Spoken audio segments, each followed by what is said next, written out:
পরে যে বাংলাদেশ কেন মুক্তিযুদ্ধের মূল চেতনাকে ধারণ করতে পারল না, এর কারণ কি এবং এর কোনো আশু সমাধান আপনাদের দৃষ্টিতে আছে কিনা, আপনি এই বিষয়ে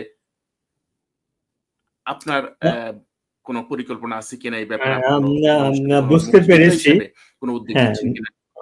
আপনার প্রশ্ন বুঝতে পেরেছি। প্রথমত আমি শকড হয়েছি। আমার মনে প্রথম যখন এই ঘটনা ঘটলো, বিশেষ করে মৌলবাদের উত্থান, এটা আমাকে হার্ট করেছে। বিশেষ করে প্রফেসর ইউনূস যখন বলল যে রিসেট বাটন পুশ করে সে বা ইতিহাস মুছে ফেলছে, এবং তারপরে যে ঘটনাগুলো ঘটলো মুক্তিযুদ্ধ বিরোধী, এগুলো আমাকে খুব আহত করেছে।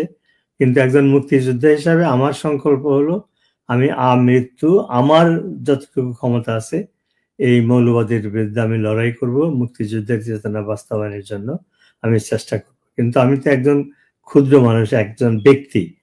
তো আমি আশা করব যে আমার মতো এখনো মুক্তিযুদ্ধের যারা বেঁচে আছেন, আর বিশেষ করে বাংলাদেশের মানুষের পিঠ যখন দেয়ালে ঠেকে যায় তারা ঘুরে দাঁড়ায়। ৭১-এ আমরা ভাবতে পারি নাই যে আমেরিকা এবং চায়নার বিরোধিতা সত্ত্বেও আমরা এই ৯ মাসের যুদ্ধ করে দেশ স্বাধীন করব। মুক্তিযুদ্ধের সময় যখন রাতে মাঝে মাঝে একা থাকতাম, চিন্তা হতো, ভাবতাম যে জীবদ্দশায় বোধহয় স্বাধীনতা দেখে যেতে পারবো না, কিন্তু ৯ মাসেই স্বাধীনতা দেখতে পেরেছি। এখন যে নৈরাশ্যজনক অবস্থা চারদিকে, এটা বাংলাদেশের মানুষ মেনে নেবে না। মুক্তিযুদ্ধের চেতনা সারভাইভ করবে, বাঁচবে, এবং বাংলাদেশে মুক্তিযুদ্ধের চেতনা বাস্তবায়িত হবে। আমাদের নিশ্চয়ই ভুল ছিল, ভুল না থাকলে তাহলে তো আমরা ৫৩ বছর পরে এই অবস্থায় পড়তাম না। যে জিনিসগুলো তো অন্যভাবে থাকার কথা ছিল, সেটা হয়নি, কারণ আমাদের ভুল ত্রুটি রয়েছে। কিন্তু সাধারণ মানুষ এখানে একদম সর্বশেষ ছোট্ট করে একটা প্রশ্ন উত্তর দিবেন আমার?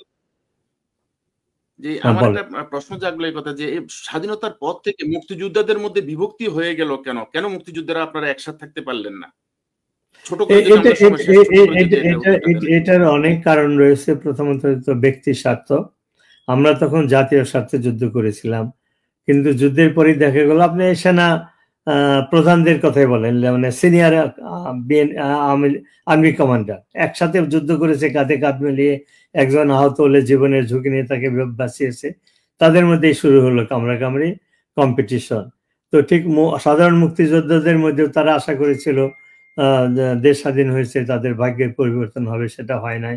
তো এই ব্যক্তির স্বার্থে এই ভাগাভাগিগুলো হয়েছিল। কিন্তু আমাদের জাতিগত হিসাবে তো আমাদের একটা দায়িত্ব আছে, সেইটা আমরা নিশ্চয়ই পালন করতে ব্যর্থ হয়েছিলাম, যার ফলে আমরা আজকে এই পর্যায়ে দাঁড়িয়েছি। কিন্তু আমার মনে হয় এখন যে অবস্থার সৃষ্টি হয়েছে ৭১-এর মতো, এখন আমি দেখি আমার সাথে লোকজন কল করে যোগাযোগ করে যে কি করা যায়, উই মাস্ট ডু সামথিং। এই যে চেতনাটা মানুষের মধ্যে ফিরে এসেছে, এই যে রিক্সাওয়ালা, মাঝি, সাধারণ মানুষ বলতেছে যে আগেই ভালো ছিলাম, শান্তিতে ঘুমাতে পারতাম, এক পেট একবেলা না খেয়ে থাকলে শান্তিতে ঘুমাতে পারতাম, এখন ঘুমাতে পারি না, যে এক সময় ডাকাত পড়তে পারে, রাস্তায় আমি বেরোবো, ফিরতে পারবো কিনা।